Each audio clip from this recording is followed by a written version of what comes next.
Hello everybody, hope you're having a wonderful day, and today I'm going to give you guys 3 models out of my collection that are bug out killers.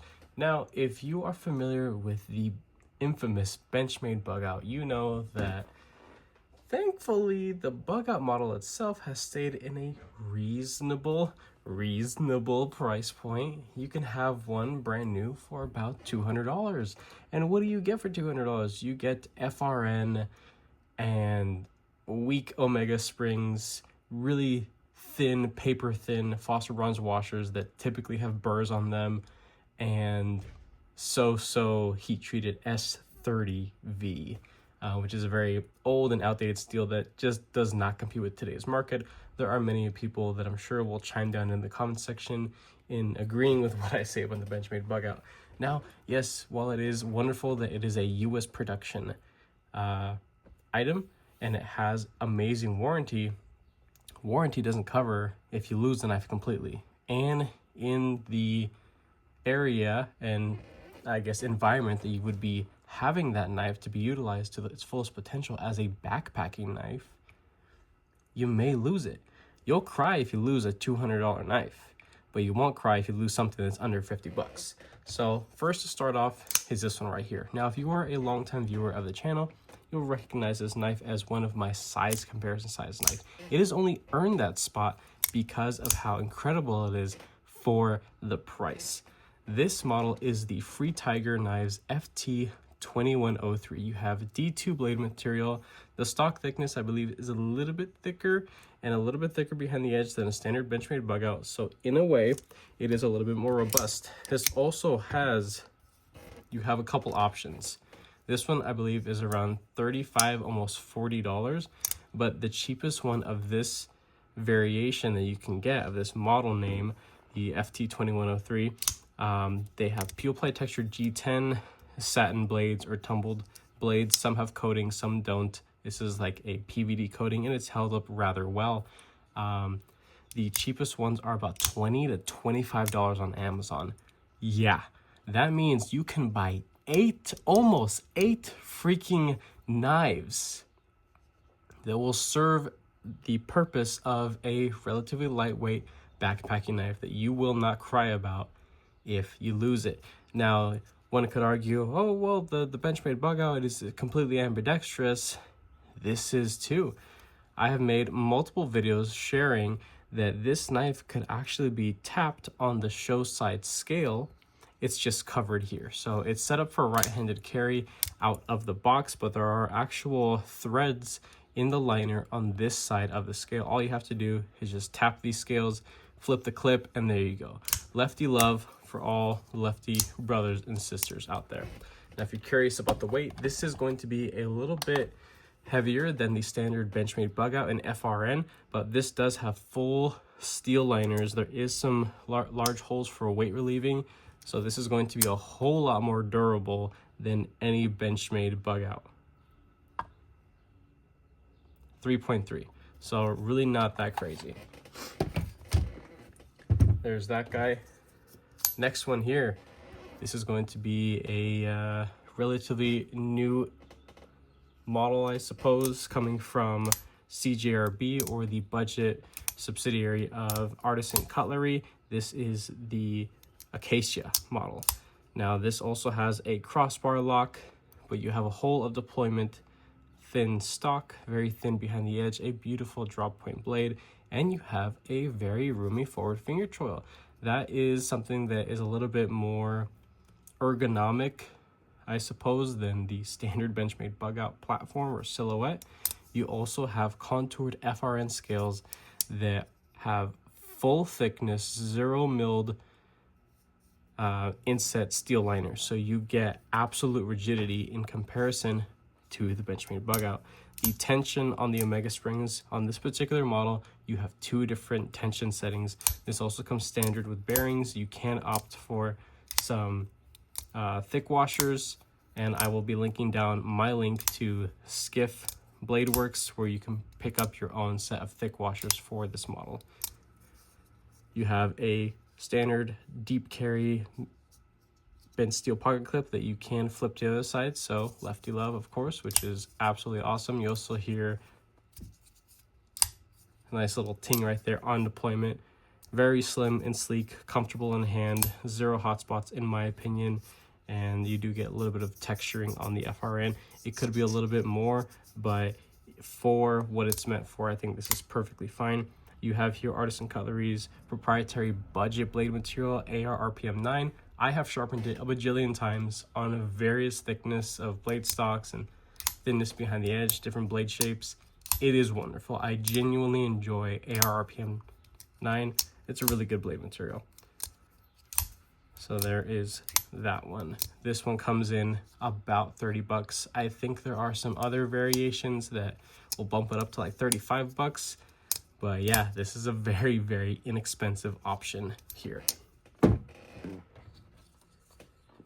Last and most definitely not least is this model right here by Megaron Knives. Now, I forget the name of it. It starts with the K. Okay, I got the name. So this is the Megaron Knives Vakor. That is spelled V-A-K-O-R. This is a brand new offering that is competing directly with the Benchmade bug out. You have the thinnest stock out of all three examples that I'm sharing with you guys today. Super, super thin and delicate blade. It is supposed to be a powerhouse slicer, not meant for any sort of inappropriate use. This is slicing through and through. That is what it is. Here I have installed some thick washers from Skiff Blade Works, but it does come from the factory standard with bearings. But I went ahead and put thick washers just because I prefer the feel of thick washers. It is very comparable to what a Benchmade bug out would feel and how it kind of acts. You do have studs, which is really nice. Studs have a good bit of grip to them. The crossbar lock on here, unfortunately, only has one tension for the overall, one tension setting, excuse me, for the Omega springs. But if you give them a little bit of a tuning, a little bit of stretch, you can get a little bit more spring in them. And I think they did a pretty good job with this. This, unfortunately, is only for right-hand carry, which is one of this company's little quirks that they don't really care for a lefty, unfortunately.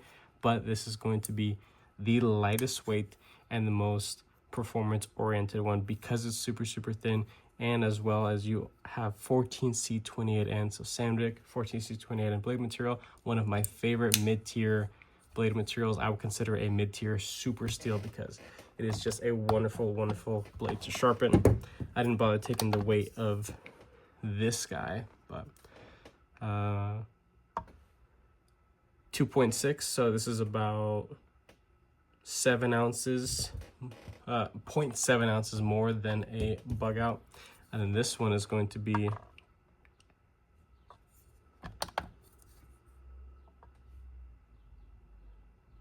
so this is reading 2.1, but on Megaron's website, it says 1.98 ounces. So let's just meet in the middle at 2 ounces is what the Vakor weighs. Maybe it's a little bit different because I have the thick washers in here versus the bearings. They are a little bit more dense because you don't have the ceramic balls. But you also have G10 here versus FRN. So it's a whole lot sturdier. You do have multiple points of structural rigidity, as in these little posts right here, these little standoffs, 2 back there. And you also have the closed position stop pin right there, also acting as structural rigidity to the design overall. You do have some light jimping back here. There isn't any in the blade. It would have been nice if there was, but not the end of the world. This model could be had for about, I want to say, 44 bucks. Yeah, about $44. And so again, you're getting super, super thin blade material, 14C28N coated or uncoated, G10, and it comes in about 2 ounces. I think that this is definitely the sweet spot. It does cost a little bit more than the other options, but I think this is definitely the one to get if you are right hand dominant. Now, if you are lefty, I would definitely go with this one because you won't have to do any fussing with the actual scales or do any sort of milling or tapping. You just flip it to the other side and you get, you know, a lot more comfortable grip. Here on the Acacia, forward finger control, similar amount of usable blade length, just about 3¼ inches of usable blade length, which is really nice, and super easy and super smooth deployment, even for people that don't have the best dexterity. So if you don't care to do all the flicky fun stuff, you can very easily just roll it out. So if you're wearing gloves or stuff like that, your hands are really cold and you don't want to deal with like a sharp little stud poking into your fingers, this is probably the most comfortable deployment method of the three. So this one would be the one to get if you are ambidextrous or you want to carry something in your left pocket, or if you are lefty. And then this is going to be the one for the most amount of performance, rigidity, and thinness, the Vaker right here.